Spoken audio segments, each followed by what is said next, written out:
MOSAIC 모자이크라는 책을 가지고 하나님 말씀하게 나누겠습니다. 우리가 살아가면서 하나님의 일을 이루는 방식들이 있어요. 우리가 살아가는 삶이지만 하나님께서 허락하신 삶이고 또 하나님과 함께하는 삶입니다. 그래서 우리의 삶이고 하나님의 삶이고 우리의 삶이 하나님의 뜻이고 하나님의 뜻이 우리의 삶을 통해서 이루어지는데 느헤미야가 참 막막하게만 보이는 성벽 재건이라고 하는 상황을 앞에 두고 이게 단순히 성벽만 쌓는 일이 아니잖아요. 사람들의 마음을 한데 모아야 되고 그 사람들의 능력에 맞게 잘 배치해야 하고 그리고 마음이 분산되지 않도록 계속해서 한 마음으로 이끌어가야 되고 그럼에도 불구하고 수많은 방해자들, 대적자들이 권력을 가진 대적자들이 항상 곁에 있었어요. 그럴 때 이것들을 어떻게 돌파해 나갈까? 보이지 않는 하나님의 뜻, 보이지 않는 성벽 재건이라는 그 목표는 분명히 있는데 그 목표를 어떻게 성취할까?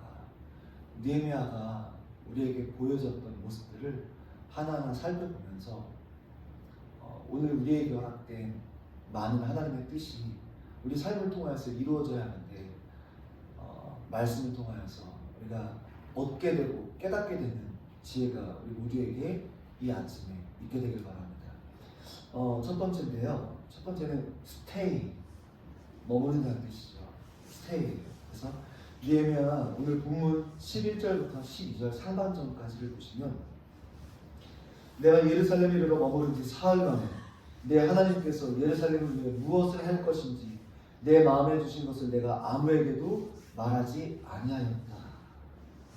기록되어 있습니다. 페르시아에서 예루살렘까지 가는데 4개월 정도가 걸려요. 그래서 에스라도 예루살렘까지 돌아올 때 4개월이 걸렸어요. 그런데 느헤미야는 2달이 안 돼서 2달이 못 돼서 예루살렘까지 도착했어요. 우리가 어떻게 시간이 없어서 못했지만 느헤미야는 자기가 잘 통과할 수 있도록 서쪽에 있는 이 왕들이나 총독들에게 잘 통과받을 수 있도록 왕에게 조서를 내려달라고 했어요. 왕님 편지를 써주십시오. 제가 통과하는데 분명히 제약을 받을 수 있습니다.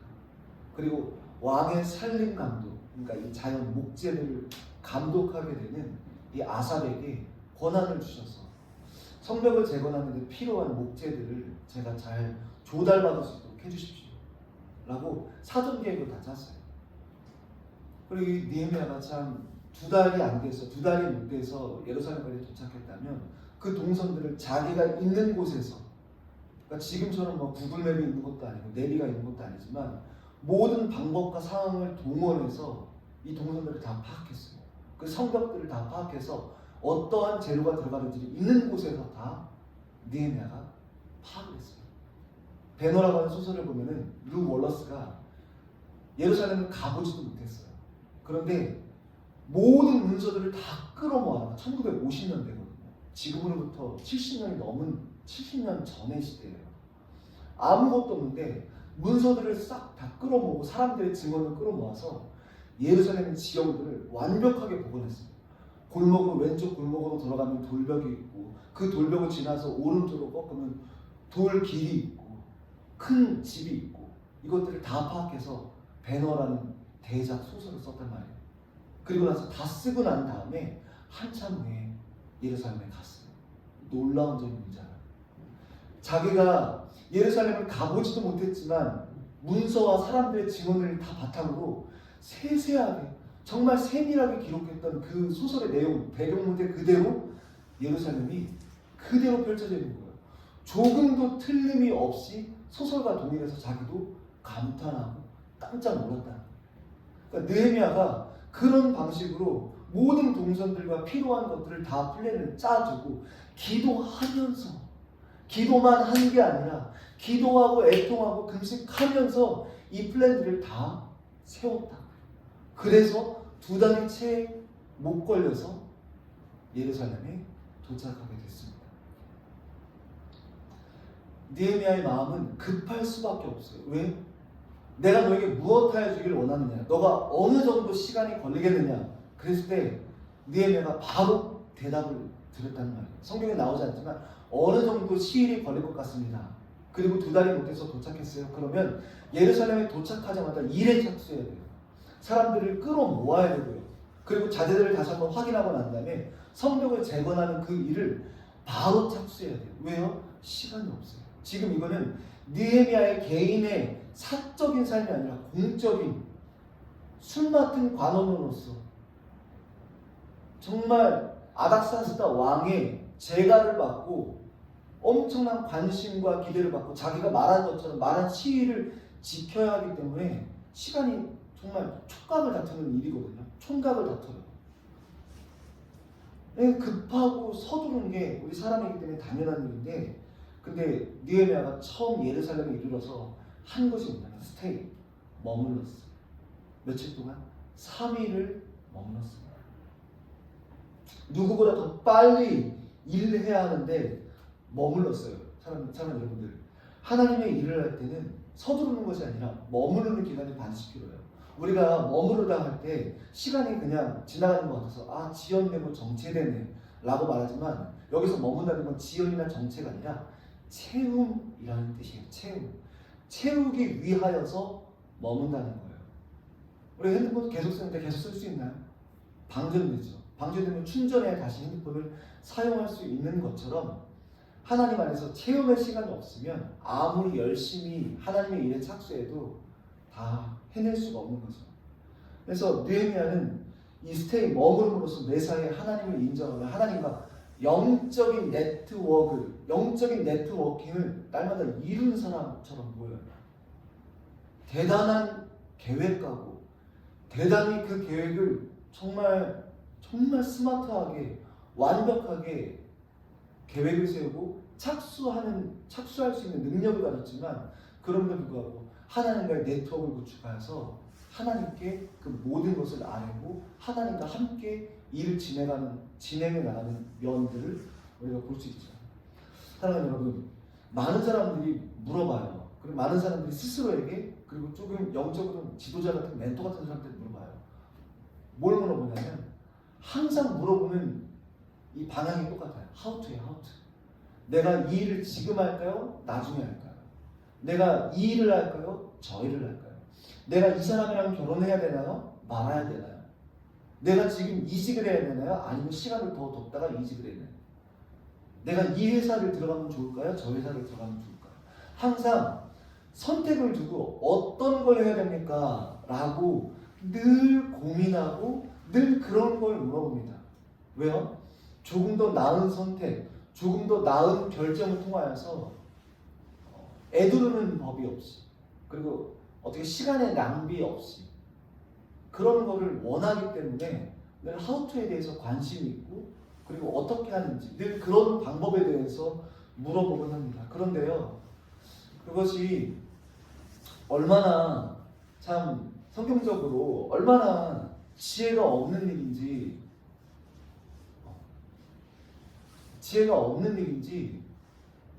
우리는 하우투를 물어보지만 성경은 하우투가 아니에요. 성경은 존재를 말해요. 존재에 대해서 말한다고요. 우리는 방법을 말하지만 성경은 존재를 말해요. 봐보세요.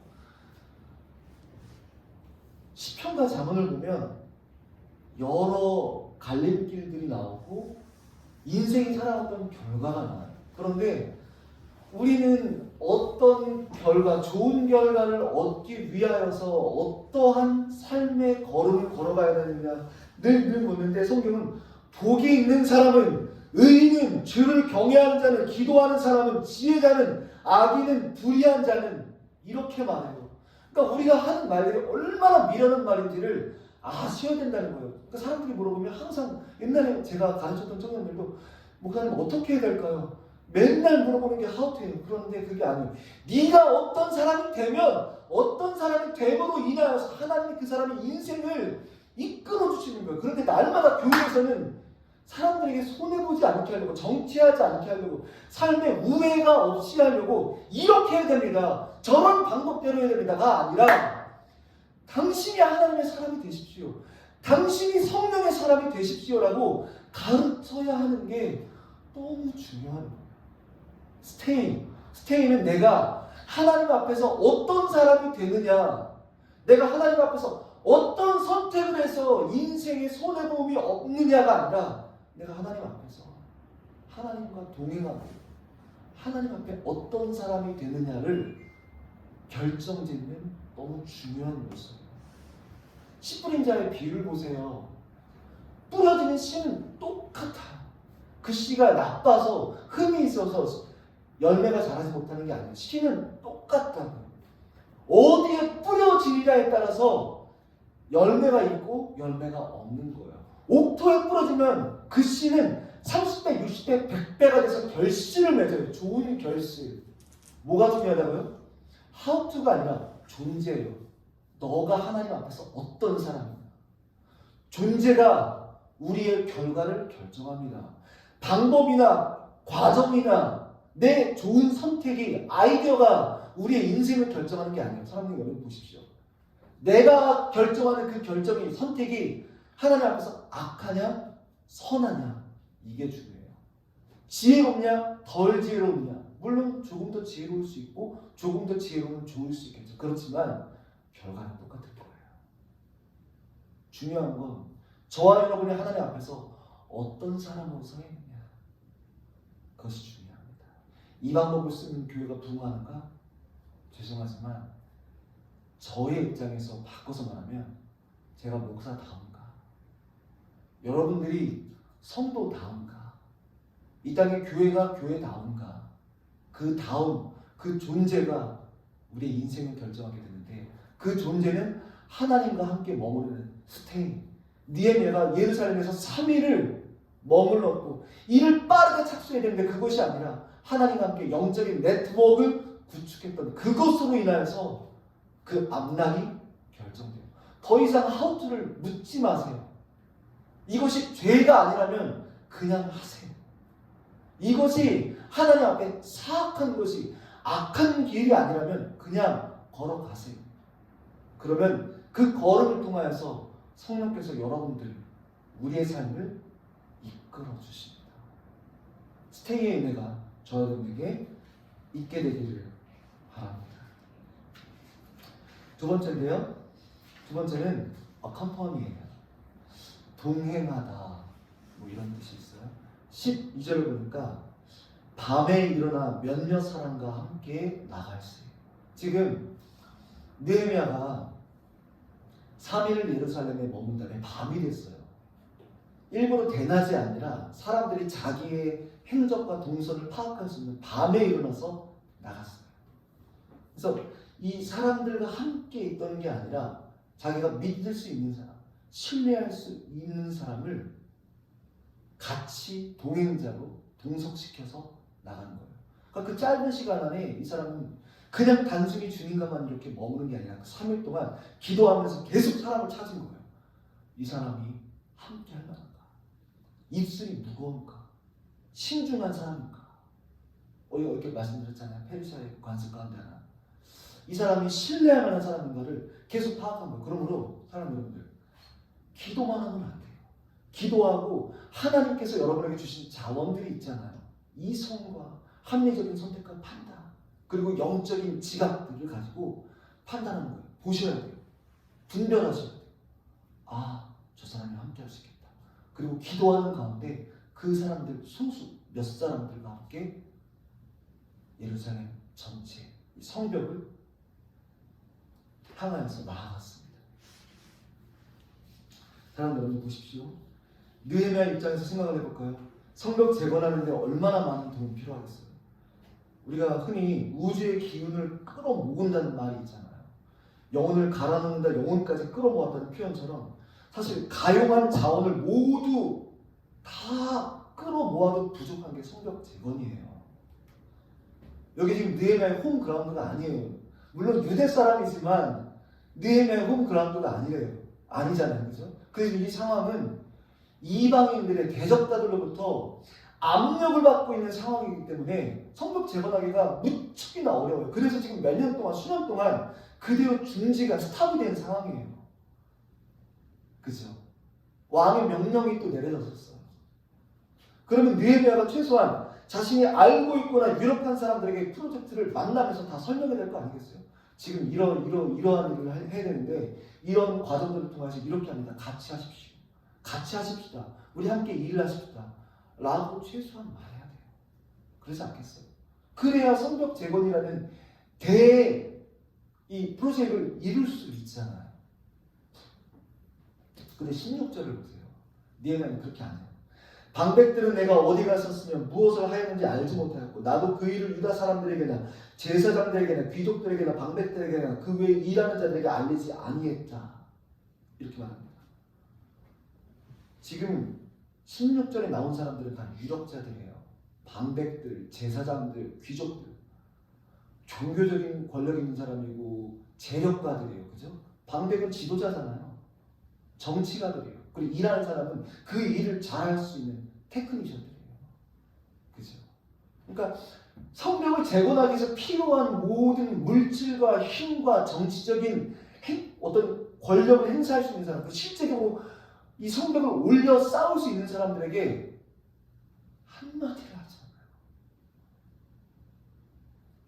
인간적인 관점으로 저들이 나를 도울 수 있어. 저들이 이 일에 반드시 필요해라고 사람들을 찾아가서 하소연하고 읍소하고 같이 하자라고 하지만 느헤미야는 그런 걸 안 한다니까요.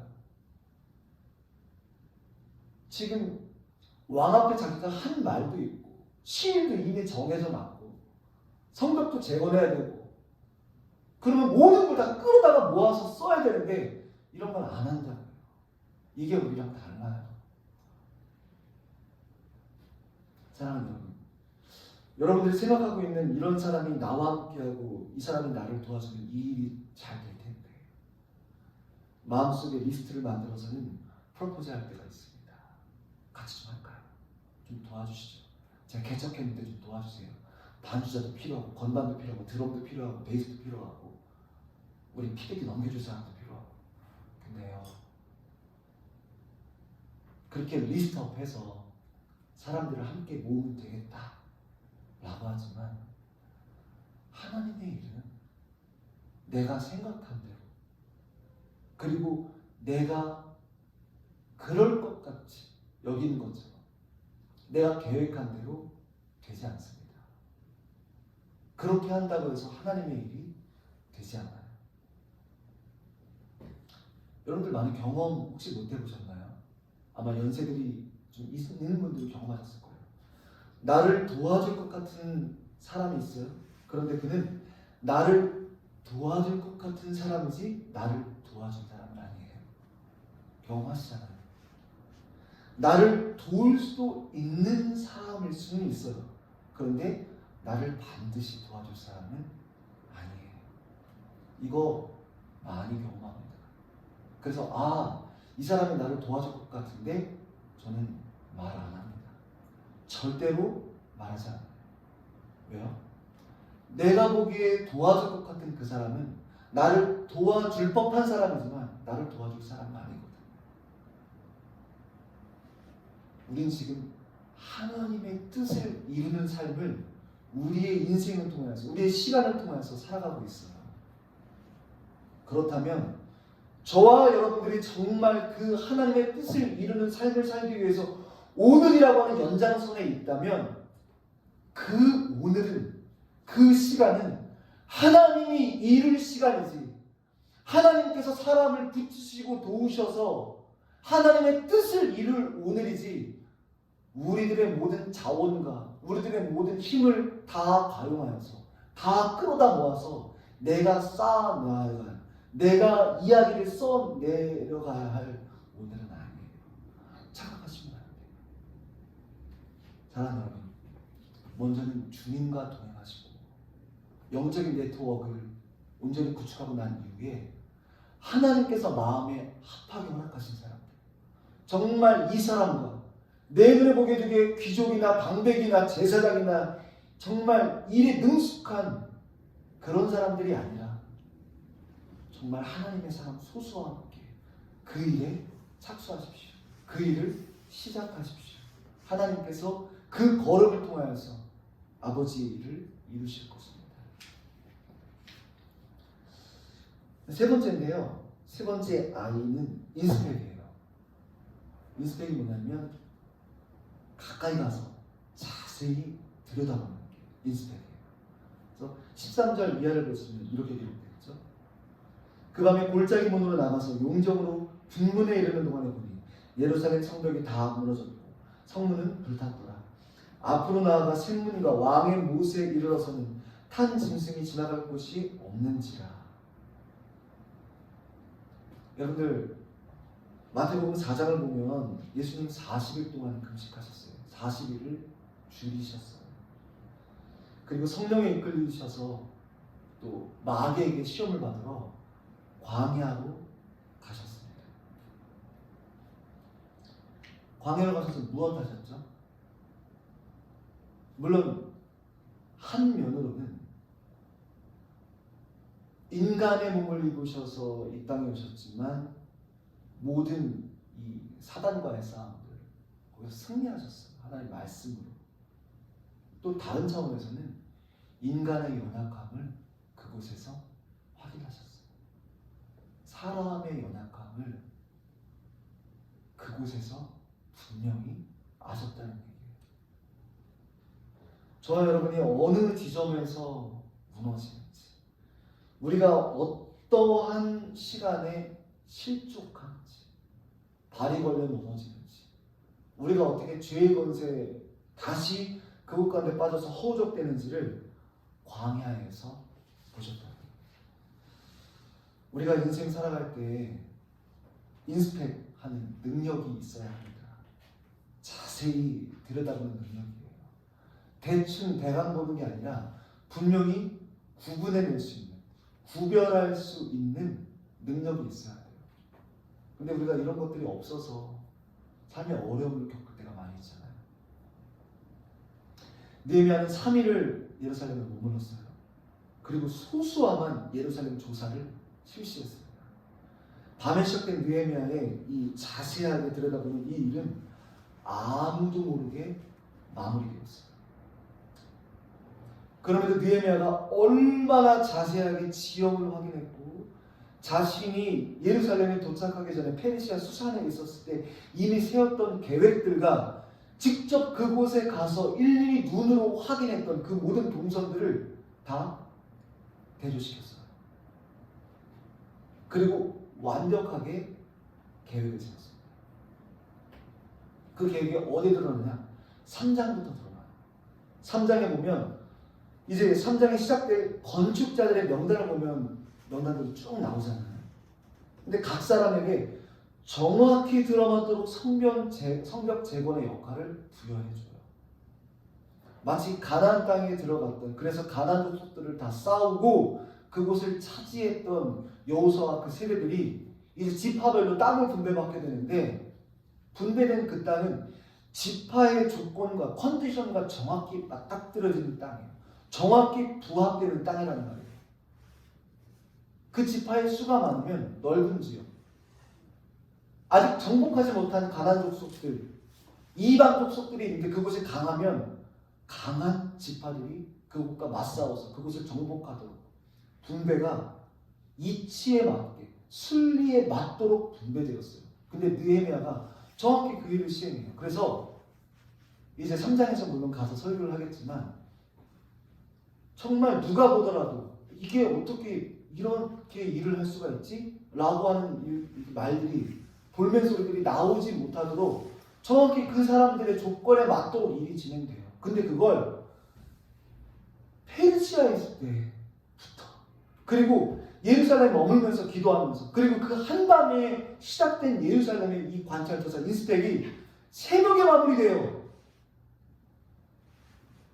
채 12시간도 되지 않는데 그 짧은 시간 동안 완벽하게 들여다보고, 그 들여다보는 그 짧은 시간들, 그 통찰력을 통하여서 일이 진행되도록 한단 말이에요. 그러므로 사랑하는 여러분들, 우리가 하나님의 일들을 할 때 그냥 내 흥분 가지고, 단순히 내 앞에 벌어진 어떤 작은 일들 가지고 흥분하여서 들뜬 감정으로 착수해서 시작은 좋았지만 일에 막힘이 있고 그리고 결국 잘못되는 것이 아니라 조금 더 자세히 들여다보고 조금 더 오랜 시간을 갖고 관찰하여서 그리고 그렇게 함으로 인하여서 각 사람들에게 필요한 대로 각 사람이 정말 헌신할 수 있는 그곳에 사람을 배치하고 그래서 무리 없이 어떤 삐걱대는 소리들이 없이 하나님의 일들이 진행될 수 있도록 하는 그 눈이 리더십에게 반드시 필요한데 느헤미야가 이것을 가지고 있었어요. 그러므로 저도 역시 마찬가지예요. 한 사람이 온다고 해서 지금 피아노 잘 치신다고 피아노부터 치시겠어요? 우리 지금 손이 부족한데 이것도 좀 해주시겠어요? 그거 아니에요. 하나님이 느헤미야를 통해서 성벽을 재건하는 그 모습 우리에게 보여주셨잖아요. 그 단순히 성벽을 재건하기 위해서만이 아니라 하나님을 예배할 수 있는 이 공간, 이 교회가 온전히 세워지도록 하기 위해서 어쨌든 하나님을 예배할 수 있는 이 예배 공간이 그리고 이 교회가 주님 앞에 세워져서 더 많은 영혼들, 더 많은 죄를 받았던 영혼들이 함께 모여서 온전한 공동체가 되고 이루게 하기 위해서 교회가 보다 효과적으로 그리고 보다 아름답게 세워져야 할 때 우리가 어떻게 그 일들을 해 나가야 할까?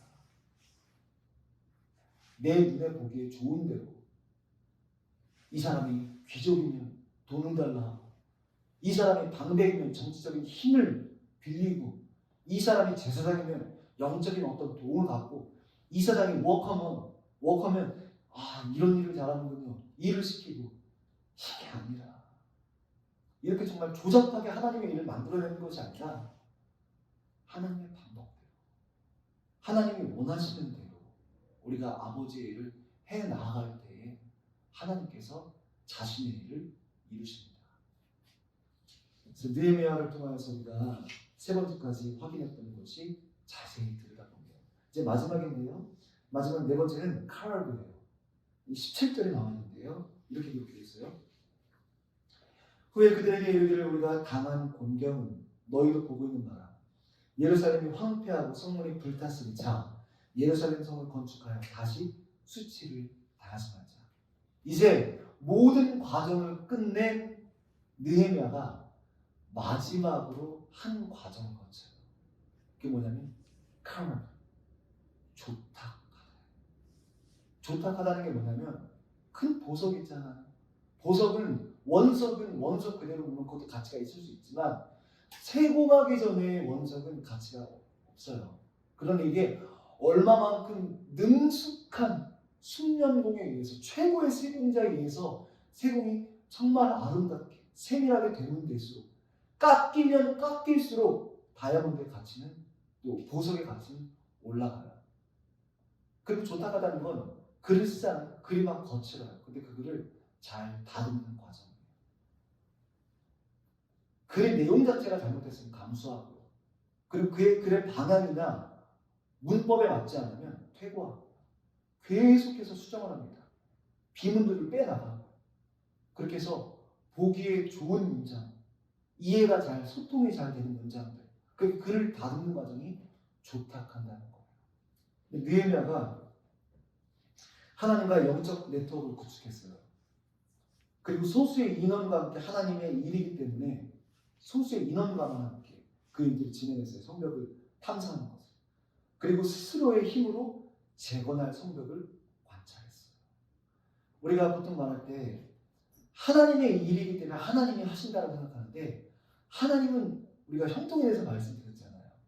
형통하게 하시는 거예요. 그러면 형통함을 받은 그 사람은 은혜 가운데 하나하나 한 스텝 한 스텝 하나님의 일을 자신의 힘으로 해나가는 거예요. 그래서 형통과 은혜라고 우리가 따로 나누어서 따로 분리해서 그 말씀들을 생각해 봤는데 지금 느헤미야가 하는 모습들을 보세요. 하나님이 전부 모든 길을 다 내신 게 아니에요. 그죠? 청사진 세웠어요. 왕에게 용기 내서 부탁했어요. 그리고 왕에게 또 청을 들어주실 뿐만 아니라 목재도 허락해 주시고 그리고 길들을 지나갈 수 있도록 조서도 내려주시고 그리고 거기 가서 직접 자기 눈으로 봤어요. 낙이 하나 타고 갈 수 없는 곳에 낙이 내려갔고 이 골짜기로 올라가면서 그리고 그 한 밤에 야음을 틈타서 예루살렘 성벽들을 전부 다 자기 발을 걸어서 관찰했단 말이에요. 왜요? 형통함의 의미를 달라 했으니까. 그리고 이것이 하나님의 일이지만 하나님의 일은 사람을 통해서 이루어지거든요. 기도만 한다고 넉넉히 기다린다고 하나님의 일이 이루어지지 않잖아요. 그러므로 기도하셨으면 하나님의 일에 착수하세요. 그 착수하는 그 마음과 그 동기가 악한 것이 아니라면 더 나은 선택, 어떤 것이 더 합리적인 결과를 낼 때가 아니라 그냥 하세요. 그러면 그 과정을 통해서 하나님이 알아서 방향들을 결정해 주시고 돌이키시고 꺾어주시고 멈추게 하시고 가게 하신다. 느헤미야가 이런 과정들을 거치고 최종적으로 조탁하였어요. 그 모든 과정을 거치고 계획을 조탁했단 말이에요. 조탁하는 건 마무리를 완전히 매끄럽게 마무리 짓는 그런 결정의 시간이에요. 우리가 느헤미야를 통해서 깨닫게 되는 것이 있어요. 그건 뭐냐면 믿는 사람의 삶은 편안하거나 쉬운 길이 아니라 굴곡과 장애물이 많은 장애물투성이의 길이에요. 오해하시거나 판단하시면 안 돼요. 교회는 늘 좋은 길을 말하고 생명을 말하지만 그렇지 않아요. 세상에는 생명이 아니라 반드시 죽음이 있고 죽음처럼 여겨질 만한 고된 길이 있어요. 그런데 느헤미야가 먼저 걸어갔으며 우리에게 보였던 그 길은 험난한 길. 눈에 훤히 보이는 대로가 펼쳐질 때도 물론 우리 삶에 있어요. 그러나 대부분은 한두 사람만 걸어갈 수 있는 오솔길이나 흙길 같은 좁은 길이 우리 앞에 펼쳐져 있어요.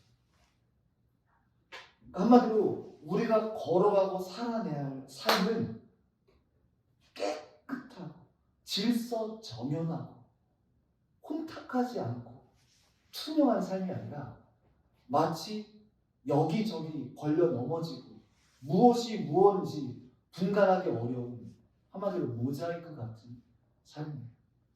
목적지를 향해 갈 때 보이지 않아요? 하지만 어려워도 헤쳐나가야 하는 것이 저와 여러분의 삶이에요. 그런 삶의 자세와 그런 삶을 통해서 하나님의 나라가 이루어진단 말이죠. 사랑하는 여러분, 우리는 완벽한 그림을 그려놓고 보이는 대로 걸어가는 것이 아니라 얼기벌기 유리 조각이나 또 다른 어떤 재료들 조각들 하나하나 다 뜯어서 붙여서 이어 붙여서 그림을 완성해내는 모자이크 같은 삶을 저 여러분 살아가야 해요. 사도 바울은 모자이크와도 같은 우리 삶에 대해서 고린도전서 13장 12절에서 이렇게 기록했습니다. 우리가 이제는 거울로 보는 것까지 희미하나 그때에는 얼굴과 얼굴을 대하여 볼 것이요 이제는 내가 부분적으로 아나 그때에는 주께서 나를 아신 것 같이 내가 온전히 아니라.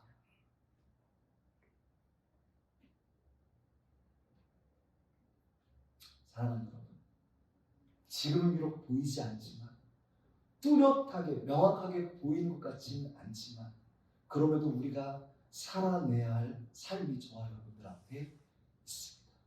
하나님은 그 삶이 온전히 이루어지도록 완성되도록 우리에게 형통함과 은혜를 주세요. 하나님의 일을 우리에게 맡겨주시고 그 일을 우리가 헤쳐나갈 수 있도록 새 힘을 주십니다. 비록 지금 당장은 모자이크처럼 어떤 그림인지 분간이 되지 않아요. 그러나 때가 되면 내가 지금은 거울로 보는 것처럼 희미하지만 그때는 얼굴과 얼굴을 맞이하며 내 주님의 얼굴을 바라보는 소망과 영광의 날이 우리에게 도래하는 거죠. 지금 당장 내 앞에 안개 낀 것처럼 보이지 않는 모자이크 같은 삶도 내가 주님을 의지하고 영적인 네트워크를 구축하고 주님의 사람들과 함께 하나님의 일을 이루기 위하여서 자세히 들여다보는 눈을 가지고 한 걸음 한 걸음 우리의 삶을 조탁하면서 나아갈 때 기도로 조탁하고 예배로 조탁하고 말씀으로 조탁할 때 결국 느헤미야가 이룬 성벽 재건이라는 꿈이 지금 우리 앞에 있는 큰 장애물, 우리 앞에 놓여진 어려운 길들이 다 평지가 되고 평탄하게 되어서 하나님의 영광이 드러나게 될 터인데, 사랑하는 여러분, 오늘 말씀을 기억하시고 하나님의 사람이 먼저 되십시오. 사람을 의지하지 마십시오. 주님과 동행하십시오. 여러분들의 일은, 여러분들의 삶은 여러분들이 소중하게 여길 때, 여러분들의 그 소중하게 여기는 시간을 통하여서 이루어질 것입니다. 여러분들의 인생을 여러분 스스로 소중하게 여기십시오. 그리고 호흡을, 기도로 호흡을 가다듬고 말씀으로 우리의 삶을 분간하고 조탁하여서 지금 우리 앞에 무너져 있는 성벽들 하나님과 함께 재건해 나가는 저와 여러분, 승리하는 여러분 되시기를 주님의 이름으로 기도하겠습니다. 기도하죠. 살아계신 주님 감사합니다. 오늘 우리에게 말씀을 허락하여 주시고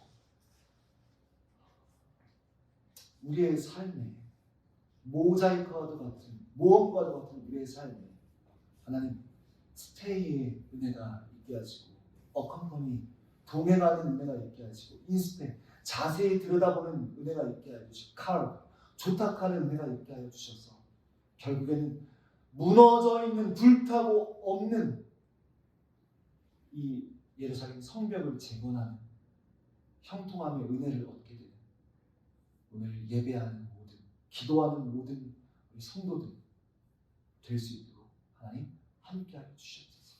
감사하신 예수님의 이름으로 기도합니다.